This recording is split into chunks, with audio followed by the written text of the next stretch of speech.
नमस्कार प्रणाम। का हाल चाल बा भाई लोग? ठीक ठाक बारा लोग? जस जस अपना बिहार में बिहार विधानसभा चुनाव नजदीक आवता, सारा राजनीतिक पार्टी आपन आपन झूठ फरेब के सामान बेचे के शुरू कर देले बिया। वही में एगो सबसे बड़हन झूठा, माने आज के समय के सबसे बड़हन झूठा ए आदमी के कहे के पड़ी।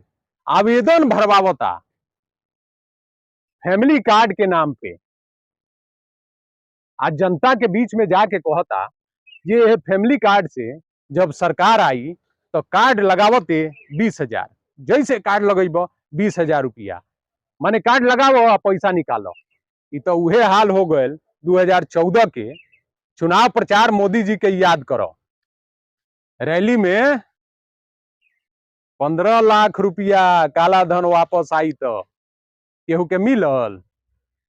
बाप रे बाप, जनधन खाता तुरंत खोलवावल गए एक एक व्यक्ति के।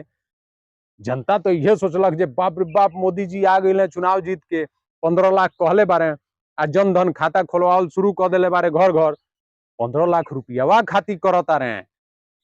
खतवा खुल जाई तो वही में 15 लाख रुपया आई। अब ई झूठ फरेब के जौन दुकान बावे प्रशांत किशोर खोल के अपना बिहार में बैठ गए बा।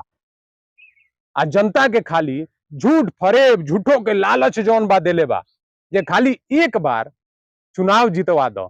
मोदी जी यह नु कहले रहले हैं एक बार चुनाव जितवा दो, तब से कई बार जीत गईले।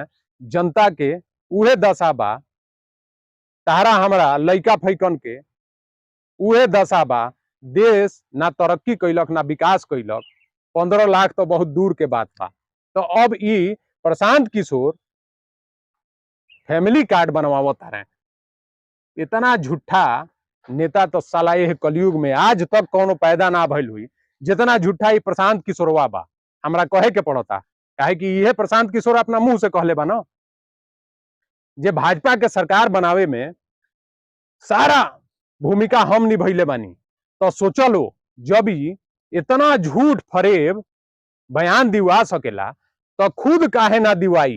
अब यह जौन बा फार्म भरवा भरवा के जनता के गुमराह करता कि हमार सरकार बनवावलो, तो प्रति व्यक्ति 20-20 हजार रुपया सरकार में आवते तारा लोग के देम। तो ये चक्कर में मत फंसियलो, काहे कि 14 के बयान याद करियलो 15 लाख वाला। आज के समय जे मोदी जी कई बार सत्ता में आ गईले आ 15 लाख रुपया केकरा केकरा मिलल। ई खाली झूठ फरेब के दुकान खोलो तारे सो। आ जनता के तो बिना मेहनत के आदत पड़ गल बा जे केहू कह दी जे पैसा मिल जाई तो ओकरा साथे पीछे पीछे होली हो हल्ला। तो ई प्रशांत किशोरवा से एकदम सावधान रहियलो आ सतर्क रहियलो, काहे कि बहुत बड़हन ई झूठा हवे। ई पता ना कैसे अपना बिहार में जौन बा इतना प्रचार प्रसार करता, कहां से एकरा लगे इतना रुपया आवता। खाली भाजपा के नेतन के टारगेट क के आपन जौन बा प्रचार प्रसार कैले बा। बाकी कोनो एकरा में दमे नहीं खे। जमीनी स्तर पे एकर माने एकदम छिछालेदर बा।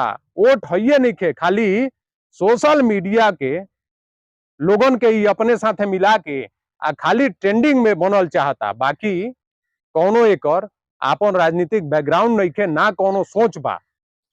अभी अपना बिहार में आयल बा राजनीति करे तो भाई लोग प्रशांत किशोरवा के एकदम दौड़ा के डंडा लेके भगावे के बाद अपना बिहार में झूठ फरेब बोले वाला नेता के कोनो जरूरते नहीं खे।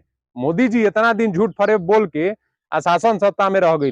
अब इनके जौन बा एक बार वोट दे दलो, सत्ता में बैठा दलो, ओकरा बाद जौन भाई 20-20 हजार रुपया हर एक घर में जौन बा दी है।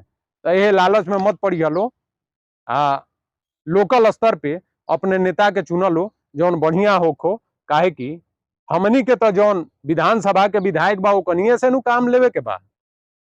बाकी तो उ विधायकवा तय करी है जे मुख्यमंत्री के बनी। तो अपना विधानसभा के नेतन के ऊपर फोकस दलो आ जौन प्रत्याशी मेहनत करत होको सही होको ओकरा अगर टिकट नहीं के मिलत तो टिकटों खातिर तू लोग खड़ा होखलो आ लड़ाई करलो पार्टी से, तब जाके एगो सही सरकार बनी अपना बिहार में, तो भाई लोग यह विषय पे का सोचता रहो, कमेंट करके अपन राय जरूर दियो।